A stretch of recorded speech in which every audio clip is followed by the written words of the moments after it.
VFM news కి స్వాగతం. అన్నదాతల సమస్యల్ని పరిష్కరించడంలో కూటమి ప్రభుత్వం విఫలమైందని మాజీ మంత్రి శైలజనాథ్ విమర్శించారు. సోమవారం అనంతపురంలోని కలెక్టరేట్ PGRS లో రైతు సమస్యలపై కలెక్టర్ ఆనంద్కు వినతి పత్రం అందించారు. భూగర్భ జలాలు అడుగంటిపోయి రైతులు పండించిన పంటలు ఎండిపోతున్నాయని వివరించారు. కొనుగోలు కేంద్రాలు ఏర్పాటు చేయాలని, పంటలను మద్దతు ధరతో కొనుగోలు చేయాలని కోరారు. పెద్ద ఎత్తున రైతులు కలెక్టరేట్కు తరలివచ్చారు. అనంతపురం జిల్లా రైతు ఈరోజు ప్రభుత్వ నిర్లక్ష్యానికి గురవుతా ఉన్నాడు. ప్రభుత్వం పట్టించుకోవడం లేదు. ఎక్కడ కూడా ధాన్యం కొనుగోలు కేంద్రాలు సరిగా ఏర్పాటు చేయడం లేదు, అసలు ఏర్పాటు చేయడం లేదు. మొక్కజొన్నలన్నీ ఆఖరికి కళ్ళాల్లో ఉన్నాయి. 14, 15, 1600 అమ్ముడు పోతా ఉన్నాయి. 2400 రూపాయలు ప్రభుత్వం చెప్పిన తర్వాత ప్రభుత్వమే కొనుక్కోవాలా. ఈ ప్రభుత్వానికి ఇష్టమంతా కూడా సిగ్గులేదు. వరి అయితే ఆఖరికి కళ్ళాలు అట్లా ఇడిచిపెట్టినారు. ఆఖరికి నీళ్లు లేక చెట్లన్నీ ఎండిపోతా ఉన్నాయి. ఈ కలెక్టర్ గారికి చెప్తా ఉన్నాం, ఏసీ రూముల్లో కూర్చొని, అట్లాగే ముఖ్యమంత్రి గారికి చెప్తా ఉన్నాం, మీరు ఏసీ రూముల్లో కూర్చొని సమీక్షిస్తే లాభం లేదు.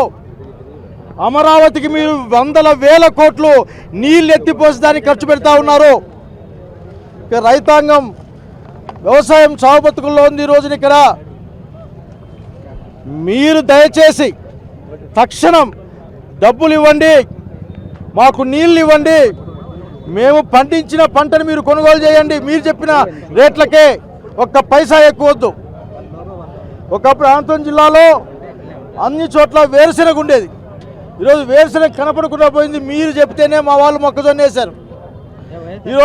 ఈరోజు మొక్కజొన్నకి దిక్కు లేకుండా పోయింది. వరికి అయితే అసలు దిక్కు లేక కళ్ళాల్లో ఉన్నాయి వరైతే. కాబట్టి ఒకటే డిమాండ్ చేస్తూ ఉన్నాం, మాటలు సమీక్షలు కాదు, వెంటనే ప్రభుత్వం రంగంలోకి దిగాల. వినతి పత్రం ఇద్దామని వచ్చాం. రైతుల యొక్క ఓపికను పరీక్షించద్దండి. ఇట్లాగే మీరు బిహేవ్ చేస్తే, మీ ప్రవర్తన ఈ విధంగా ఉంటే, చేతగాని వ్యవసాయ శాఖ మంత్రులు, అసలు పట్టించుకోని జిల్లా మంత్రులు, అసలుకి సింగపూర్కి పంపించే ముఖ్యమంత్రి, నరేంద్ర మోడీ గారు వచ్చారని చెప్పి చెప్పులు తడుచుకునే పవన్ కళ్యాణ్, ఈ కష్టంలో ఉంది మన రాష్ట్రం. కనుక రైతాంగాన్ని ఆదుకోవాలి. రైతాంగం పండించిన ప్రతి గింజను కొనుక్కోవాలి.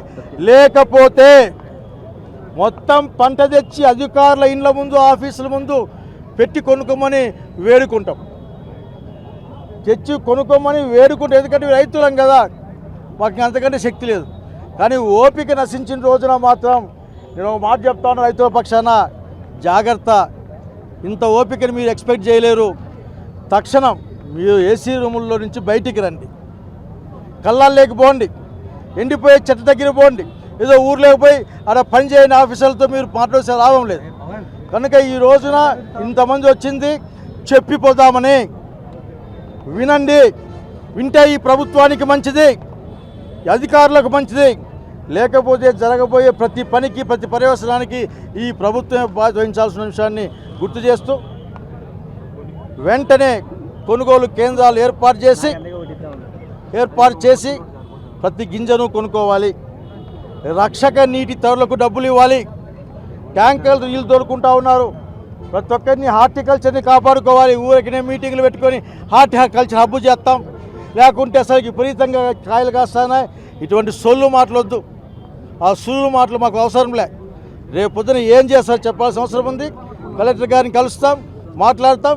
ఈ కలెక్టర్ గారు బయటికి రారు. ఏదో ఫస్ట్లో ఏమన్నా మొహమాటం ఏమో అనుకున్నా నేను, అది కాదట. ఆయన బయటికి రాడు. కానీ కలెక్టర్ గారు గుర్తుపెట్టుకోండి, ఒక రోజున దగ్గరలోనే మీరు రోడ్డు మీదకి రావాల్సిన టైం వస్తుంది.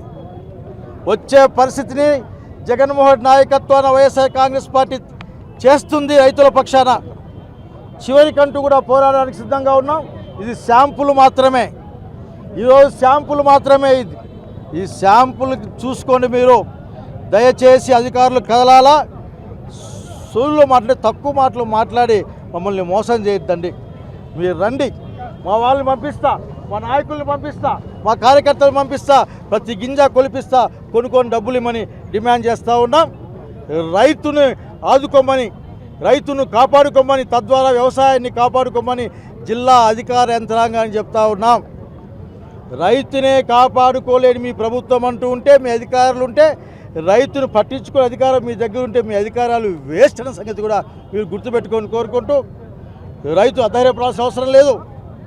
రైతుల పక్షాన వైఎస్ఆర్ కాంగ్రెస్ పార్టీ జగన్మోహన్ నాయకత్వాన సిద్ధంగా ఉంది. ఎంత దూరమైనా, అది ఎండ కావచ్చు, వాన కావచ్చు, ఎంత కష్టమైనా సరే పోరాడడానికి సిద్ధంగా ఉన్నామని తెలియజేస్తూ ఉన్నాం. జై జగన్.